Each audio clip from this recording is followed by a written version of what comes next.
ज्यादा महिलाओं का भीड़ हो जाएगा, वो महिलाओं कहाँ सुनेंगी? इनको तो भाई अब जो आई है मकसद से, उनका मकसद पूरा हो जाएगा। हम जानते हैं क्या मकसद है, इनको क्या मतलब संविधान से बचाने से। कमलेश जी, आप लोग कार्यक्रम को आप लोग हल्के में ले लिए, अब मैं बोलूंगा तो पूरा लग जाएगा आप लोगों को। ये कोई शादी ब्याह बारात नहीं है कि हम खाना खिला रहे हैं और साड़ी बांटेंगे, काम चल जाएगा। बहुत बड़ा विषय लेकर हम लोग चले हैं। नमस्कार दोस्तों, आप लोग देख रहे हैं साथी टीवी 24। हमसे मिल गए हैं कमलेश यादव राय साहब और जिला पंचायत सदस्य भी। आइए इनसे हम कुछ जानना चाहेंगे। आप लोगों की मेहनत से कम से कम हजारों की संख्या में महिलाएं आई हुई थी और संविधान बचाओ पीडीए जन चौपाल लगा हुआ था। उसके मुख्य अतिथि जो है मिठाईलाल भारती को बनाया गया था। इसी स्थिति में जो है स्टॉल पर भोजन लगाया जा रहा था। स्टॉल पर भोजन लगाने के दौरान महिलाएं जो है, उनके साथ छोटे छोटे बच्चे भी थे। माननीय राष्ट्रीय अध्यक्ष मिठाईलाल भारती जी जो है भाषण दे ही रहे थे कि उस बीच से लोग उठ के जो है उस स्टॉल की तरफ जाने लगे कि मुंह से कुछ शब्द निकल गए, और जिस शब्द को जो है वर्तमान मतलब भारतीय जनता पार्टी के कुछ वरिष्ठ नेता बड़े ही कड़े शब्दों में विरोध किए हैं। ऐसी स्थिति में मैं आपसे जानना चाहूँगा कि क्या आपकी पार्टी में इस तरह से होता रहता है या इत्तेफाक था? नहीं, देखिए, ये इत्तेफाक ही हम कहेंगे, क्योंकि माननीय राष्ट्रीय अध्यक्ष बाबा साहब वाहिनी के जो श्री मिठाईलाल भारती जी हैं, हमने उनको कई बार सुना भी है, देखा भी है, और बहुत ही अच्छी तरीके से बात भी करते हैं। लेकिन वो हमको लग रहा है कि इत्तेफाक कुछ ऐसा हो गया कि उस हिसाब से उनको बोलना पड़ा। दरअसल उनका ये कहना था कि इस समय जो इस पूरे देश में जो लड़ाई चल रही है महिला सशक्तिकरण के ऊपर, अभी आप देख ही रहे होंगे कि सदन में रोज़ महिला आरक्षण को लेकर बातें होती हैं। उन्हीं की लड़ाई इस समय पूरे देश में हो रही है, और ये सिर्फ यूपी नहीं, पूरे देश में महिलाओं की राजनीतिक भागीदारी और जो सामाजिक भागीदारी है वो बहुत ही महत्वपूर्ण रोल निभा रही है। चाहे कोई भी चुनाव आप उठा के देख लीजिए, सारी पार्टियों का फोकस सिर्फ महिलाओं के योजनाओं के ऊपर है। अभी आपने देखा होगा एमपी में वो लाडली बहना योजना, बिहार में, महाराष्ट्र में लड़की बहन योजना, इस तरीके की बीजेपी के सरकार द्वारा जो भी योजनाएं चल रही हैं तो सिर्फ महिलाओं को लुभाने के लिए चल रही है। मिठाईलाल भारती जो आए थे वो ये समझ रहे थे कि हम अपने यहाँ जो हमारे समाज की महिलाएं हैं वो चूँकि बहुत कम पढ़ी लिखी होती हैं, और उनको कैसे शिक्षित किया जाए और संविधान के बारे में उनको जागरूक कैसे किया जाए, अपने अधिकारों के बारे में जागरूक कैसे किया जाए। तो उस चीज़ को लेके जब वो भाषण देना शुरू किए, जब भाषण दे रहे थे तो उस दौरान शायद कुछ हमारी माताएं बहनें, उनको प्यास लगी हो चाहे भूख लगी हो, तो स्वाभाविक तौर पर जब वो उठकर जाने लगी तो उनको इस चीज़ को थोड़ा सा उनको बुरा ये लगा कि हम इतनी महत्वपूर्ण बात बताने जा रहे हैं, हम इनको अधिकारों के बारे में इनको जागरूक करने के लिए आए, ये हमारी बातें न सुनकर ये सिर्फ इनका ध्यान खाने पे है। और फिर भी इस चीज़ को ऐसे नहीं बोलना चाहिए, इतने बड़े नेता को ऐसे नहीं बोलना चाहिए कि जिस कार्यक्रम में महिलाएं आती हैं वो कार्यक्रम असफल हो जाता है। लेकिन उनकी मंशा ऐसी नहीं थी, वो बोल दिए इत्तेफाकिया, और कोई दो राय नहीं है। तो मैं जानना चाहूँगा कि महिलाओं की सम्मान और सुरक्षा को लेकर पीडीए की स्पष्ट नीति क्या है? देखिए, माननीय नेताजी स्वर्गीय मुलायम सिंह यादव जी इस समय नहीं हैं, और ये हमेशा माननीय नेताजी हमेशा महिलाओं के अधिकारों के लिए उन्होंने हमेशा लड़ा है। अभी आपने देखा होगा महिला आरक्षण बिल पर माननीय हमारे राष्ट्रीय अध्यक्ष अखिलेश जी भी इस चीज़ का, महिला आरक्षण बिल का विरोध किए थे। उनका ये कहना था कि जो भी मौजूदा इस समय जो महिला आरक्षण की जो बिल आप लोग लागू करना चाह रहे हैं, सदन में पास कराना चाह रहे हैं, उस बिल में बिना संशोधन किए और हम लोग पास नहीं होने देंगे, हम लोग इसका विरोध करेंगे। संशोधन का मतलब उनका ये था कि जो भी आप 33% दीजिए आरक्षण महिलाओं को या 50% दीजिए, उस भागीदारी को लेकर समाजवादी पार्टी का कहीं कोई विरोध नहीं था। उनका सिर्फ ये विरोध था कि अगर आप उसमें उस आरक्षण में आप दलित कास्ट की महिलाओं को आरक्षण नहीं देंगे, पिछड़े समाज की महिलाओं को आरक्षण नहीं देंगे, अल्पसंख्यक समाज की महिलाओं को आरक्षण अगर नहीं देंगे, तो इसका फ़ायदा शहरी और आर्थिक रूप से मजबूत महिलाओं को ही इसका फ़ायदा मिलेगा और ये हम नहीं होने देंगे। अगर ये बयान गलत था या आपत्तिजनक था तो क्या संगठन इसके खिलाफ कोई ठोस कार्रवाई करेगी? नहीं, देखिए, अभी पूरा भाषण सुनना चाहिए। उसका जो उनके कहने का जो मोटिव था हमारे हिसाब से यही था, और हमने इस चीज़ को कहा भी है कि इतने बड़े नेता को, और जिसको माननीय राष्ट्रीय अध्यक्ष श्री अखिलेश यादव जी ने पूरे प्रदेश में घूम घूम कर लोगों को पीडीए के बारे में जागरूक करना है, लोगों को अधिकारों के बारे में बताना है, और जिस प्रकार से आज पूरे देश में महिलाओं को लुभाने का जो कार्यक्रम चल रहा है, उनको जब भी चुनाव आता है हमेशा उनको 10,000 20,000 उनके खाते में मौजूदा सरकारों द्वारा पैसा डालकर उनका वोट लेने का प्रयास किया जाता है।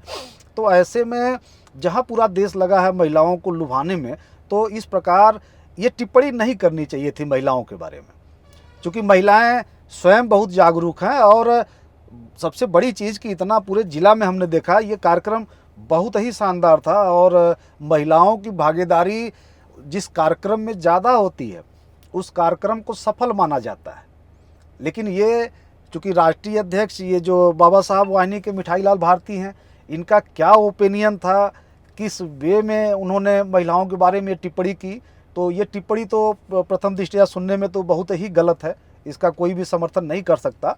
लेकिन जो परिस्थितियाँ हमारे हिसाब से जो परिस्थितियाँ थी, जो मतलब कहना चाह रहे थे, वो इसीलिए कहना चाह रहे थे कि हम इनके अधिकारों के लिए आज लड़ रहे हैं। हम लोग दोपहर में कड़ी धूप में हम लोग खड़े होकर इनके बारे में हम लोग लड़ रहे हैं, और यही जब समझने और सुनने की बारी आती है तो ये मतलब मेरी बात न सुनकर सिर्फ खाना और साड़ी लत्ता कपड़ों के चक्कर में पड़ जाती हैं। तो ऐसी महिलाएं कार्यक्रम को असफल बना देती हैं। तो उसमें ऐसा नहीं था कि सारी महिलाओं के बारे में उन्होंने कहा हो, कुछ महिलाओं के बारे में उन्होंने टिप्पणी की थी। तो क्या आपको लगता है कि ऐसे बयान से संविधान बचाओ पीडीए का मुद्दा कमजोर पड़ सकता है? नहीं, देखिए, अगर ये बयान कहीं से भी अच्छा नहीं है, हमने बार बार कहा है कि ये बयान कोई भी व्यक्ति, कोई भी इस सभ्य समाज का व्यक्ति या किसी भी पार्टी का व्यक्ति इस बयान का समर्थन नहीं कर सकता। इसकी कड़ी निंदा करनी चाहिए। महिला मतदाताओं और कार्यकर्ताओं के बीच इस विवाद से क्या असर पड़ सकता है? नहीं, देखिए, विवाद वो आपस की बात है, और जो वहाँ पे हमारी माताएं बहनें गई थी, वो इस चीज़ का उनको आभास हुआ कि सही बात है। जैसे कभी भी कोई बात होती है, अगर आप ही किसी बात को बोलेंगे, किसी को समझाएंगे और उसमें 4 लोग शोर करने लगते हैं, तो कोई भी आदमी उस चीज़ को बिगड़ता है कि नहीं, आप मेरी बात नहीं सुन रहे हैं, मेरी बात नहीं समझ रहे हैं, तो मेरा बोलने का क्या औचित्य। तो वही बात है, और कोई उसमें दूसरी बात नहीं है। और सब लोग आपस में मिल बैठकर, सब पार्टी के लोग थे, हमारे अपने लोग हैं, तो सारे लोग उसमें सब आपस में मिल बैठकर सब मामला हल हो जाएगा। क्या आपका संगठन जो है इस तरह की भाषा रोकने के लिए कोई ठोस कदम उठाएंगे? नहीं, बिल्कुल। अभी 1 हफ्ते पहले समाजवादी पार्टी के माननीय अध्यक्ष, राष्ट्रीय अध्यक्ष माननीय श्री अखिलेश यादव जी का एक उन्होंने प्रेस कॉन्फ्रेंस भी की थी। उसमें उन्होंने पूरा स्पष्ट निर्देश दिया है कि जितने भी हमारे प्रदेश के, जितने भी पार्टी के, संगठन के जो भी कार्यकर्ता हों, कोई भी ऐसा बयान न दें जिससे कोई राजनीतिक विवाद हो, कोई सामाजिक विवाद हो। सिर्फ मुद्दों की बात करें, और कहीं कोई दूसरा अनाप शनाप कोई बयान देने की ज़रूरत नहीं है जिससे किसी की भावना को ठेस पहुँचे। तो उन्होंने स्पष्ट कहा है। उन्होंने ये भी कहा, मजाकिया लहजे में उन्होंने कहा कि क्या बोलना है हम लिख कर एक मेमो छपवा के दे देंगे, आप लोग सिर्फ उसी चीज़ को ले जाकर समाज में बोलिए, लोगों को समझाने का प्रयास करिए। उलूल जुलूल बातें करने से कोई फ़ायदा होने वाला नहीं है, सिर्फ मुद्दों की बात की जाए। पूरे विवाद पर महिलाओं को और जनता को आप सीधा संदेश क्या देना चाहते हैं? नहीं, देखिए, जनता तो काफ़ी समझदार है। जनता चूँकि अब इनके बहकावे में आने वाली नहीं है। आप इसका एक आंकड़ा निकाल लीजिए। अभी जो जंतर मंतर पे धरना प्रदर्शन हुआ था, धरना प्रदर्शन चूँकि जंतर मंतर पे हुआ था, और वहाँ पे जितने भी जेएनजी इकट्ठा थे, एक औसत उनकी आयु निकाला जाए तो वो 24-25 साल उनकी उम्र थी। और 24-25 साल, ये भाजपा की सरकार 2014 से पूरे देश में सरकार चल रही है। मोदी जी 2014 में चुनाव जीत कर आते हैं, 2014 से लगातार 12 साल हो गया 2026 तक, और 12 साल से ये सरकार चला रहे हैं। और 12 साल की सरकार में इनकी सिर्फ एक ही उपलब्धि है, समाज में विघटन पैदा करना, सांप्रदायिकता में समाज को झोंक देना, एक दूसरे के बीच में लड़ाई झगड़ा करवाना, हमेशा एक धर्म दूसरे धर्म को लड़ाने का प्रयास करना, मतलब लोगों के बीच में नफरत की दीवार पैदा कर देना। तो इनकी यही सबसे बड़ी उपलब्धि थी। और जब जंतर मंतर की स्थिति मैं बता दूं कि जब से बीजेपी की सरकार बनी है 2014 से 2026 के बीच में 12 साल का कार्यकाल बीत गया, और जो वहाँ दिल्ली पे जंतर मंतर में जितने भी बच्चे थे उनकी औसत आयु 24 से 25 साल की थी। अब आप सोचिए कि जब 2014 में बीजेपी की सरकार बनी थी तो ये बच्चे उस समय 12 साल के रहे होंगे। 12 साल के अबोध बच्चे जिनको राजनीति से कोई मतलब नहीं था, और इसी बीजेपी के कार्यकाल में वो जवान हुए, बुद्धिमान हुए, पढ़ लिख कर विद्वान बने, तब जाकर वो जंतर मंतर पर धरना दे रहे थे। और इस 12 साल के कार्यकाल में बीजेपी ने हमेशा समाज में हिंदू मुस्लिम, मंदिर मस्जिद, भारत पाकिस्तान, मतलब जो भी उनको डिवाइड एंड रूल वाला जो भी नारा था, उन्होंने जनता के बीच जहर खोलने का काम किया। लेकिन सबसे बड़ी खूबसूरती जंतर मंतर की ये थी कि वहाँ जो बच्चे बीजेपी के ही कार्यकाल में बच्चे से बड़े बने, उनके अंदर कहीं वो चीज़ हिंदू मुसलमान तो था ही नहीं। ऊपर उनके ऊपर आरोप लगा कि ये अमेरिका के सोर्स से ये सब यहाँ पे धरना प्रदर्शन हो रहा है, चाइना फंडिंग कर रही है, तो ये खालिस्तानी हैं तो पाकिस्तानी हैं, तमाम तरह के आरोप इनको लगे इनके ऊपर। लेकिन वो कहीं से विचलित नहीं हुए। कहने का मतलब कि अब देश की हवा बदल रही है, जनता अब इस धर्म और जाति के मुद्दे पर वोट नहीं करने वाली है, जो बीजेपी का मूल फंडा था।